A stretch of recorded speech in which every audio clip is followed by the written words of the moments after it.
All right. So today's big question, what is alignment? What does it look like? What does it feel like? How do we know we've achieved it? And then more importantly, what are some steps that we can take to achieve it? Right. So welcome to today's episode, The Power of Alignment, how to connect your soul's purpose with your business and your life. I am Dr. Latoya Davis, and this is Aligned, Liberated, and Abundant.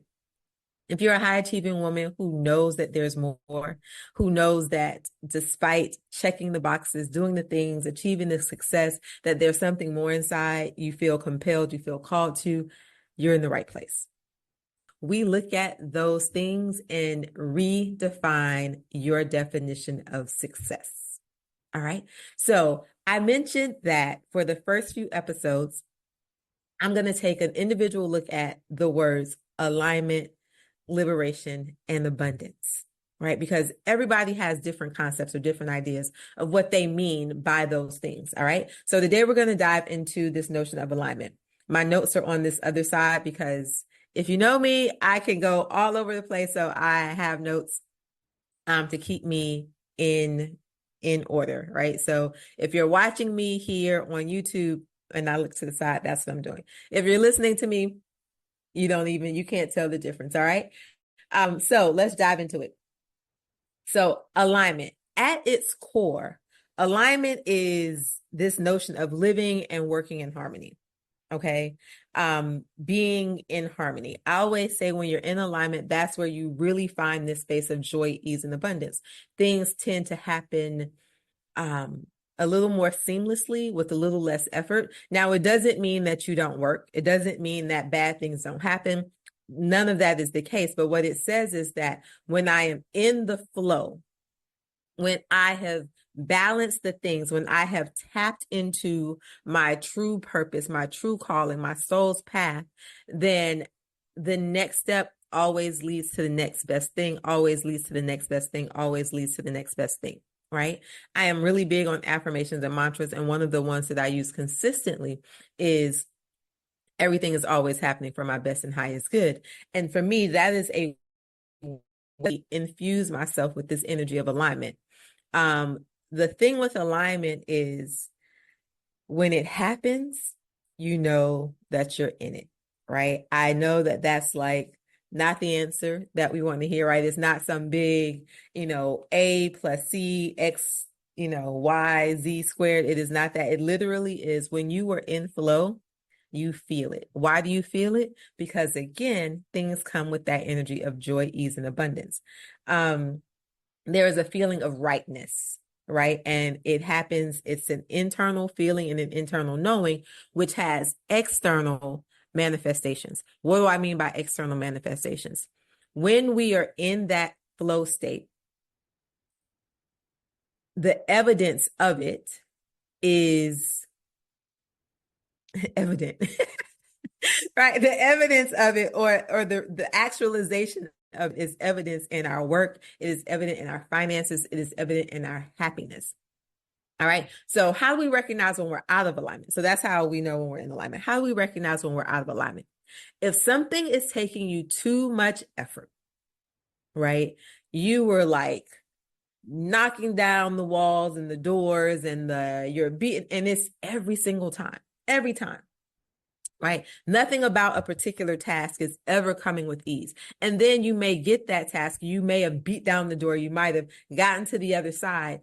And instead of feeling and being able to kind of sit in that feeling of, right, I did this, there still is angst or anxiety or this kind of rumination that's happening in the mind. That can say that something that you're doing is not necessarily in alignment. Another thing is constant exhaustion or lack of motivation. Okay. Lack of motivation.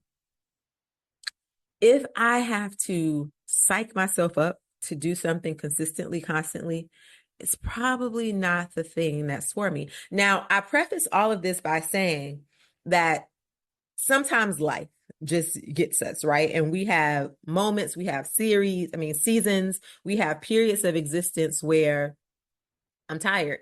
right? And it doesn't mean that I'm tired because I'm out of alignment. It just means that I'm tired. The body is a physical thing, right? I might not be eating the right things. I might not be getting enough sleep, right? I might not be getting all of those things. So I'm not talking about just the day-to-day tiredness that comes from living. Okay. I'm talking about old people used to say, my spirit is tired. Right. There's an exhaustion that happens from, again, trying to beat down that wall, trying to trudge or tread a path that is cobbled, right? That's the cobblestone.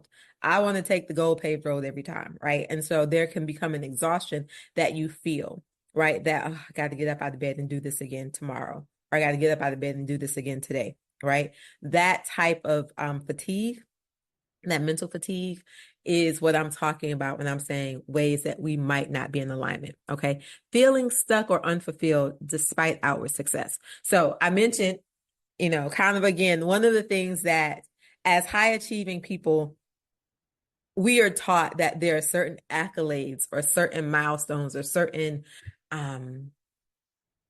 accomplishments that mark success. And we get it. We do it. We check them off. Boom, boom, boom, right? And then the reflection, or the internal reflection, or when no one is around, when no one is cheering us on because we are doing those things, we have to stop and say, but am I happy with this? Did this make me happy? And so when we step back and take away the public praise, or take away the validation that we expected or experienced from something that society has said that we should achieve, recognizing and feeling that this thing didn't actually make me happy, right? This thing didn't actually make me feel like I've succeeded in something. This thing didn't actually feel like I moved the needle forward, right? I just felt like I put another peg into the cog. Okay, I've just done something else that's going to push me further down this path that I don't really want. All right. And I'm talking in generals right now, but I love a good story. So if you listen to me before, if you follow me, you know that I love a good story. So I want to get through these before I infuse a little bit of real world practicality into this. Okay. The next one is making decisions based on shoulds rather than genuine desire. Making decisions based on shoulds. I talk about the shoulda, woulda, couldas. All right. This is when our thought process and when our thinking is centered around, again, those predetermined, and those predetermined things can be societal, they can be familial, right? Or they can be just things that we've inherited. I talk about soul, right? The soul, those things that have come with us that we feel we have this urge to do again and again and again, or these things that we feel like we need to follow. Those are the shouldas. But those shouldas are not guided by your soul's purpose. Those shouldas are guided by other people's expectations and experiences, which may or may not be in your best interest, or may not be in alignment for you and what is on your path, right? And sometimes we get locked into following the paths of the shouldas, which pushes us farther from our soul's path, which pushes us farther from being in alignment, which pushes us farther from happiness, which pushes us farther from living a life of joy, ease, and abundance. All right. And then lastly, when we're not in alignment, we ignore our guts and our intuition, right? I am a huge proponent in, particularly with women, believing that women have been conditioned and taught, going back to the shouldas, right? Women have been conditioned and taught to not trust our intuition. My screen is glitching. I must be right. Women have been taught to not trust their intuition, right? And it's crazy because it is the actual seat of feminine power, right? It is the actual, and I'm not going to get into the whole masculine, feminine dynamic and all of that stuff, but one of the components of female energy is that gut, is that intuition. And we've been disconnected from it, or we've been taught to not trust it. And when we do that, we are giving power, authority, and agency to someone or something that is outside of us, which again puts us out of alignment. So if I had to recap all of those things that take us out of alignment, essentially, it is when we discount or undervalue, disvalue our own internal knowing, being, and compass to follow that thing, that idea, that concept, that belief, that those mores, whatever it is, of something that is external to us. Okay. And as a result of doing those things, it creates internal struggle and battle, which can create exhaustion, fatigue, anxiety, anxiousness, dissatisfaction. All right. So if any of those things resonate with you, don't worry. I'm going to give you some strategies and some tips to help to bring things into alignment. All right. But before we get to the tips, I'm going to tell you this little story. So I am pretty much like I always say at this stage, at least at this stage in life, I am team jump and I'll figure it out on the way down, right? Which means that I don't really give too much thought. Like if I do this, I go with it, right? But there was a time when I was resistant to that type of thing. And particularly as it relates to what I'm doing now, right? I was resistant to helping people in this way, in the way where it required me to get outside of my bubble, to speak up, to share, to allow people to come into my space to receive guidance and information. Absolutely resistant. I didn't want to talk to people. I used to say, if you arrived at my doorstep, I helped you because I knew that you had worked to get there. You worked to find me, right? The person who referred you to me absolutely knew that, like they, it was like their capacity or the capacity of other people around them couldn't really get this person really, like I was that person. I was never the, hey, come, let me do this. Let me talk to you. Let me help. I was never that person, right? And one day I realized that there was this prayer that I would say in like times of struggle, or like if I was feeling overwhelmed, if things were just a little too hard for me, right? There was this particular prayer that I would always say. And instantly after I would say this prayer, the result was someone would come to me for some type of spiritual alignment, assistance, whatever, right? Every time, without fail. It took me a few years to recognize that that's what was happening. But I said, wait a minute.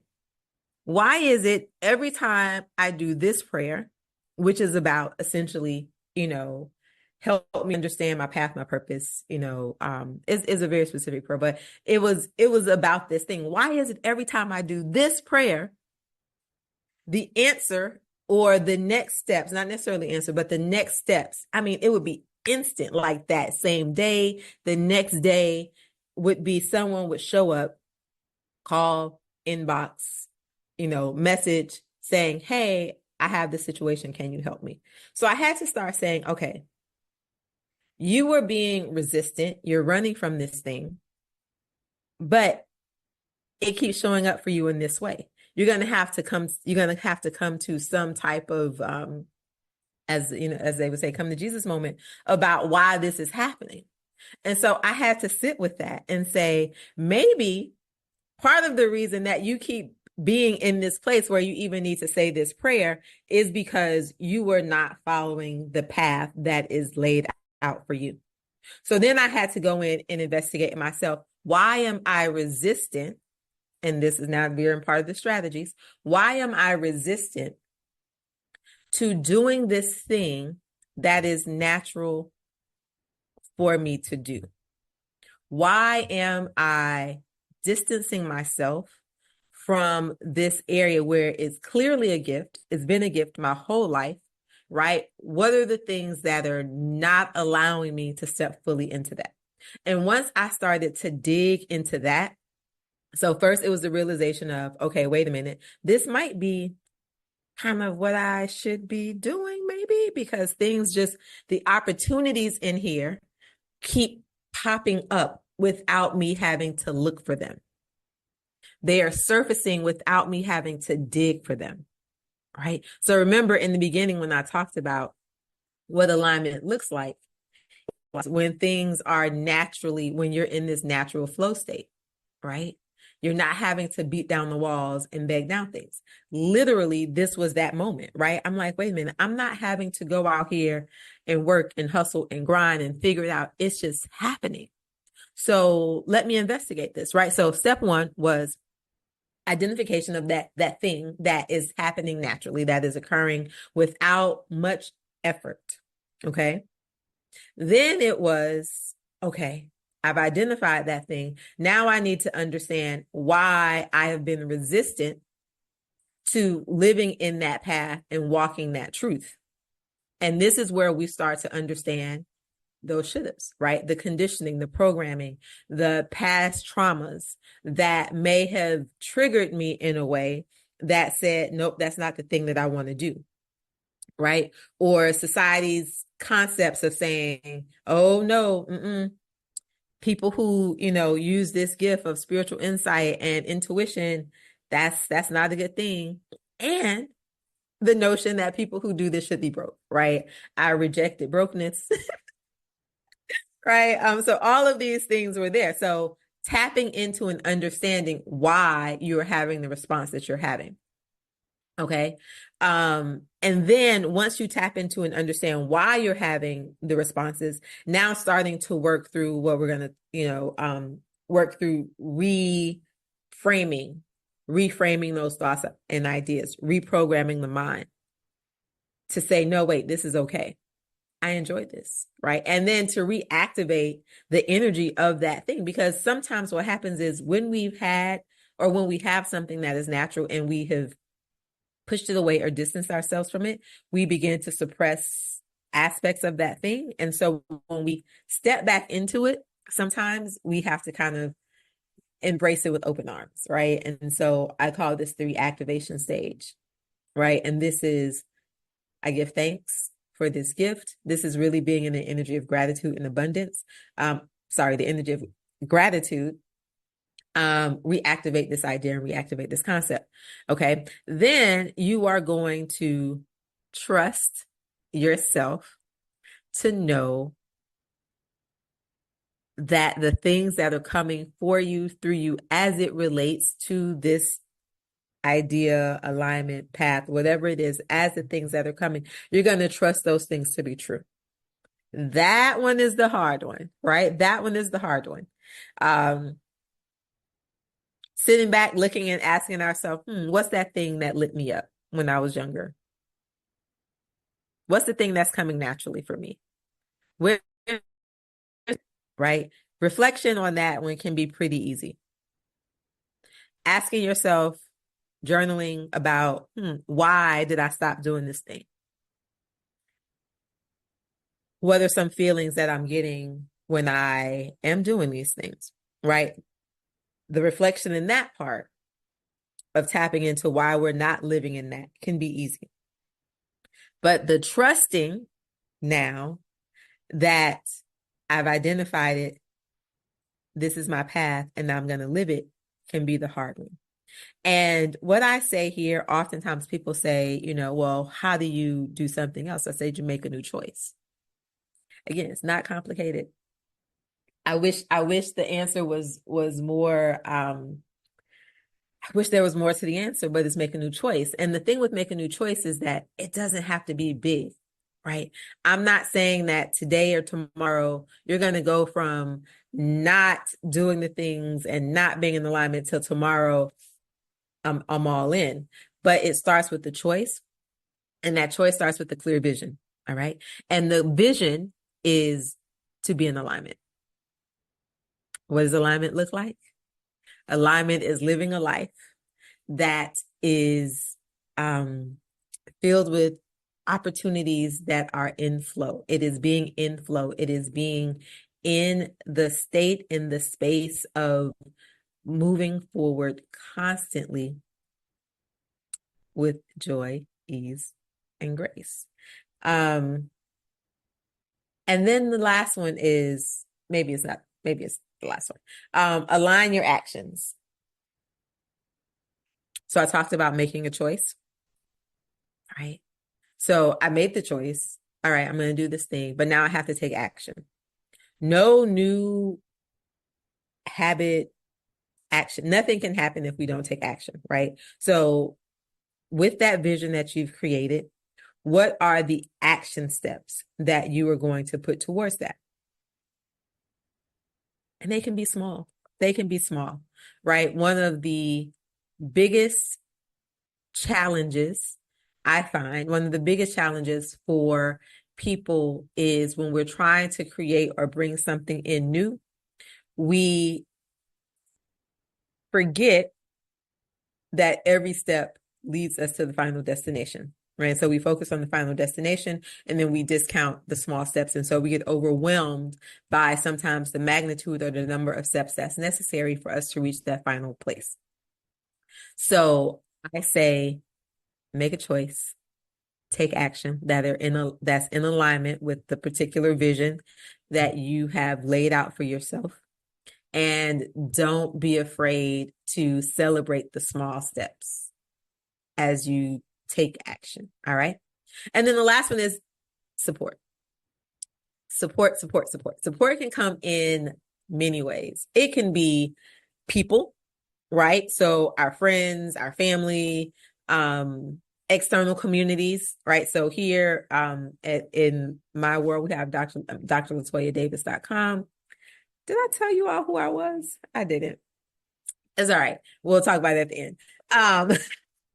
So we have, support through communities, Facebook communities, all of those things, right? But then you also can have the support of the things that you bring into your environment. I had to figure out how to say that. Like the things that you're listening to. Do those reinforce and affirm the choices and the actions that you're trying to take? This can be audiobooks, podcasts, physical books, things that you're watching on TV. All of those things are support, right? Because they're either going to continue to be in alignment with the thing that you're saying you want to do, or they're going to be in opposition to it, right? And if it's in opposition to it, then that step where we went to identify and then kind of work through the reprogramming, we're going to be constantly in that step, right? We're going to be constantly going back, looking, evaluating, figuring out what's happening. So support can be physical with people, and it can be environmental. And environmental, again, those things that we are calling into the environment: books, music, reading, all of those things. All right.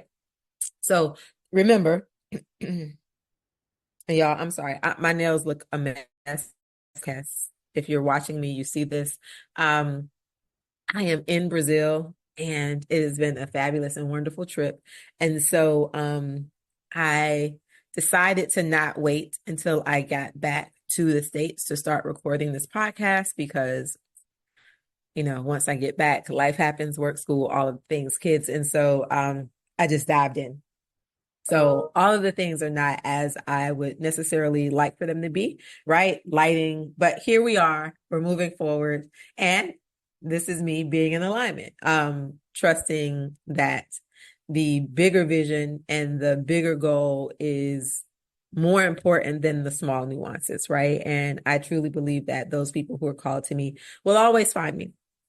And so as I wrap up today, remember, alignment is not a place that we arrive, right? Alignment is something that we are constantly working to refine. It's something that we are constantly evolving towards. And why is that? Because the more we do, the higher our elevation, the higher our energy, the higher all of those things become. And so where I am today is not where I'm going to be a year from now. right? And so what alignment looks like for me today is not going to be what alignment looks like for me a year from now. But if I am just following and trusting the intuition, following and trusting each step, trusting that each step that I take is the right next step, trusting that I am always in the best of all possible places, that everything that I am working for is in alignment for my best and highest good, then I don't have to worry about the final destination because it is all a work in progress leading me to all of the places that I need to be. All right. So as you move forward, as you move forward, I encourage you to continue to check in with yourself. All right. Ask yourself, what areas of life am I not feeling in alignment?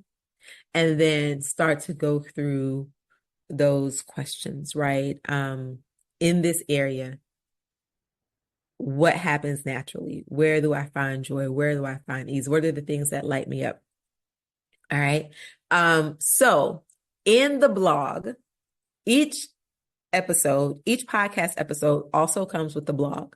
The blog is a truncated recap of what we did with very clear action steps. So in the blog, there's going to be very clear segments of what alignment doesn't look like, what alignment does look like, and these are some action steps that you can work through to get into alignment, right? So all of the blog posts will have that. So I encourage you to sign up for the blog at drlatoyadavis.com/blog. All right. So until next time, I hope that you have enjoyed the show. I send you the energy of love, light, and elevation. I send that all of the things that you have put your mind to, all of the things that you have hoped for, that you have worked for, that you are working towards, I am in agreement that those things will come true for you. And in our next episode, we will talk about liberation. So remember the first 3 episodes: alignment, liberation, and abundance. Today, we talked about alignment. Next time, we will talk about liberation. And then the final one, before we really dive into podcasting and just general tips about how high achieving women can redefine success, we will look at abundance. All right. So thank you for being. Remember, you are worthy of a life and business that lights you up from the inside out. Let's create that together. Until next time, stay aligned, liberated, and abundant. Peace.